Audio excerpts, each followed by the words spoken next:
Olá e bem-vindos. Hoje a gente vai mergulhar num material bem diferente do que a gente costuma analisar por aqui, né? Com certeza. Deixamos de lado os artigos, as pesquisas, para focar numa única narrativa, uma história de aventura pós-apocalíptica. Uhum, A premissa é bem direta: uma jovem com poderes incríveis, ela parte para resgatar o tutor dela, um cientista, de uma corporação do mal. clássico. Só que o que chamou a nossa atenção aqui foi como o texto usa, três encontros-chave para transformar uma missão de resgate numa coisa muito maior. Exato. E a estrutura que o texto usa para isso é fascinante. De cara a gente reconhece a clássica jornada do herói, sabe? Sim, total. Aquele padrão. A pessoa sai do mundo comum, enfrenta um monte de provações e volta transformada. Isso. Mas o que é único aqui é como cada provação que a protagonista enfrenta não é só para ela ficar mais forte. É sobre ela libertar outra pessoa no processo. Boa. A jornada dela é construída sobre atos de libertação. Exatamente. O que dá um peso temático bem diferente para a aventura toda, né? Vamos começar do começo, então. A nossa protagonista, a Gabi, ela foi encontrada bebê na porta de um abrigo logo depois de uma tal guerra do apocalipse. Certo. E foi criada lá por um cientista, o Sr. John, e a amiga dele, Sarah. E desde pequena ela já mostrava ter poderes, sabe? Movia brinquedos com a mente. E o Sr. John a treina, né? Ele parece entender de onde vem esse poder. Sim, ele a prepara para o dia em que a empresa da qual ele fugiu, a inteligência artificial, viria atrás dele. E esse treinamento é um ponto crucial. Não é só sobre controlar o poder. É preparo para uma missão que ele sabe que é inevitável. Ele deixa tudo pronto, um traje especial, instruções. Isso. Ele sabe que vai ser capturado e ele confia que ela, com 16 anos, vai ter força para resgatá-lo.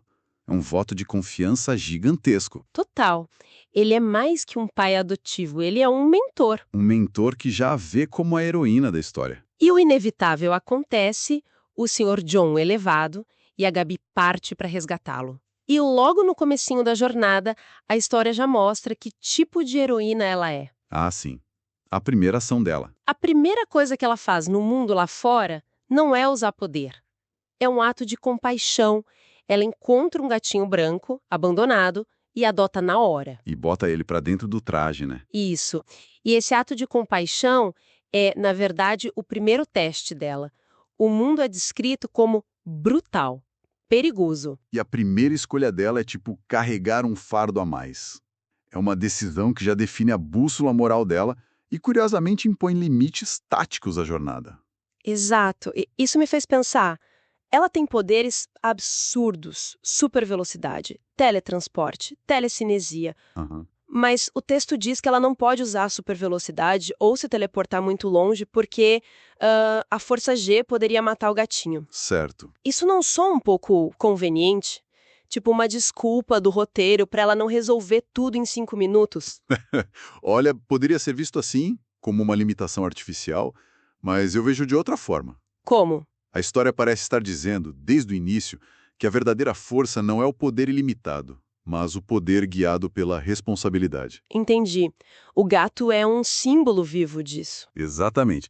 Cada vez que ela escolhe um caminho mais longo ou uma solução mais complexa para protegê-lo, a narrativa reforça que o poder dela não existe no vácuo. Ele está condicionado à compaixão dela. Isso.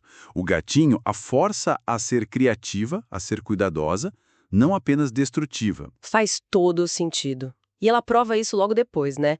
Enfrenta uns bandidos num bar na estrada. E como ela age? Ela usa campos de força, joga objetos, mas sempre para neutralizar, nunca para matar. Ela subjuga, mas não destrói. O poder dela é de controle. Exatamente. E essa filosofia é posta à prova de novo e de novo. A jornada dela não é uma linha reta. Ela começa a passar por uma série de cidades. Todas muradas e isoladas por um campo de força. E dentro de cada uma, um padrão se repete. Isso me chamou muito a atenção. Cidade Garota Lobo, Cidade Garota Águia, Cidade Garota Urso. A estrutura é quase de videogame. Totalmente. Em cada cidade, ela encontra uma jovem que tem uma espécie de sombra de animal nas costas e que vira uma aliada temporária. O que está acontecendo ali narrativamente? Essa estrutura de níveis servem a um propósito temático bem claro. Cada cidade, cada garota animal parece testar uma faceta diferente da nossa heroína. Tipo, Na cidade Garota Lobo, cheia de gangues, ela precisa usar a força, o combate. Já na cidade Garota Águia, talvez precise de mais estratégia. então cada aliada que ela faz é um reflexo de uma qualidade que ela precisa aprimorar. Exato. Ela não está só passando de fase, está se completando como heroína antes do desafio final. E em cada uma dessas cidades, ela faz uma promessa. A promessa é fundamental. Ela ajuda a resolver o problema local e, em troca da ajuda para atravessar a cidade, ela promete que quando resgatar o Sr. John, vai voltar e desativar os campos de força. E essa promessa muda tudo, né? Muda. A missão deixa de ser eu preciso salvar o meu tutor e vira nós precisamos ser livres. Precisamente. É o momento em que a heroína se torna uma líder.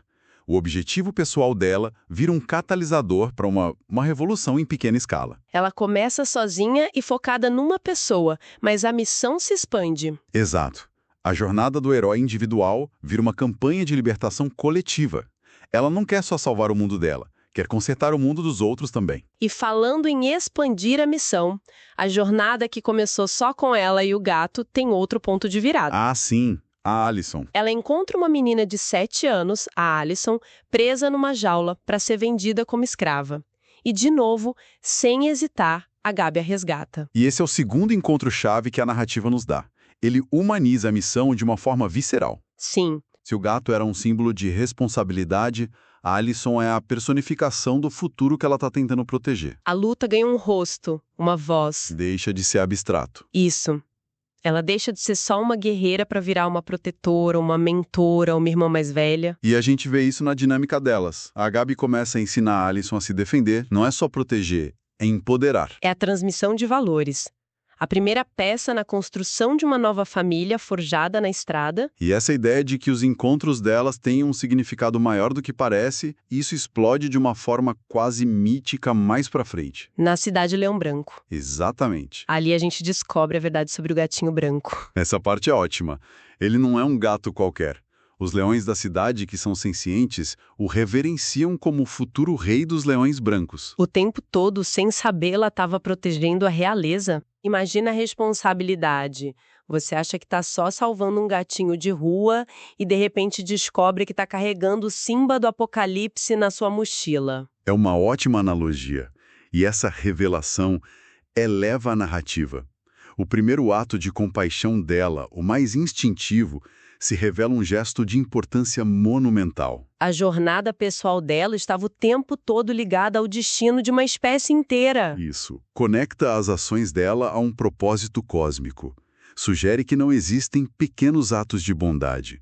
Cada escolha tem um peso que a gente não vê de imediato. E com essa família improvisada, a tiracolo, uma futura rainha, um futuro rei leão, ela finalmente chega ao seu destino, a fortaleza da inteligência artificial. E a estrutura do lugar é, de novo, puro videogame.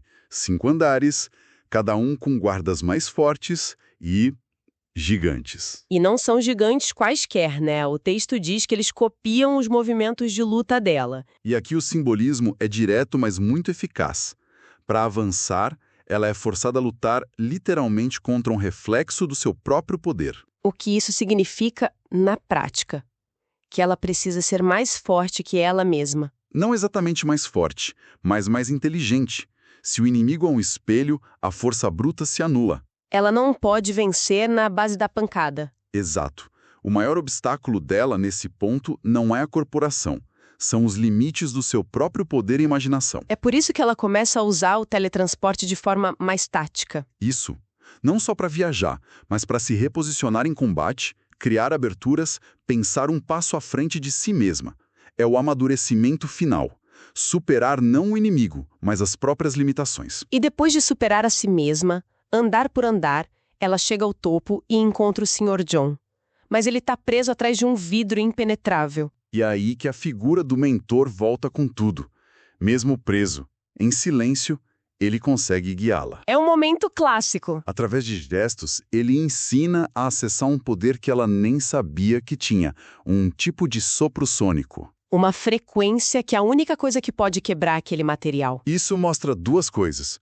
Primeiro, que o potencial dela ainda não tinha sido todo explorado. Uhum. E segundo, reforça a ideia de que mesmo o herói mais poderoso, às vezes, precisa da sabedoria de quem veio antes. O conhecimento do mentor foi a chave final. Com o Sr. John livre, a missão estaria cumprida. Eles poderiam fugir. Mas ela não faz isso, Não, ela toma a decisão de destruir a empresa inteira. para que nunca mais possa ameaçar ninguém. E é nesse momento que ela vira a chave, né? Ela deixa de só reagir aos problemas e passa a ser quem resolve a parada de vez. Não é uma fuga, é a erradicação da ameaça. Isso solidifica o papel dela como uma força de mudança. Ela não está só sobrevivendo. Está ativamente tentando tornar o mundo um lugar melhor. E o epílogo da história é justamente sobre isso, o retorno triunfal. Ela cumpre a promessa. Volta em cada cidade. Com os códigos que o Sr. John fornece, ela desativa todos os campos de força, libertando as garotas animais. É a conclusão da sua transformação de heroína solitária em libertadora. E a cena final é o fechamento do círculo, o reencontro com a Sarah, a figura materna original. Mas a Gabi não volta sozinha. Não. Ela apresenta sua nova família. A Alison, a filha ou irmã que ela adotou, e o gatinho, agora revelado como um rei. É a imagem da família escolhida, forjada na diversidade. E aí vem a verdade final, né? Sim, o Sr. John conta que a mãe biológica da Gabi também era uma heroína e que ela morreu salvando a filha da mesma empresa que a Gabi acabou de destruir. A jornada dela era, então, a continuação e a conclusão da luta da mãe. Então, o que tudo isso significa no fim das contas? A história termina com a consolidação dessa nova família, que é diversa, inesperada. Gabi partiu para resgatar o que restava da sua família original e, no processo, construiu uma nova e libertou um monte de gente. A missão pessoal dela floresceu em algo muito maior. Exatamente. Resumindo, então, o que a gente tem aqui é uma história de aventura que usa uma estrutura bem clássica, quase de videogame, para contar uma história sobre algo muito mais profundo.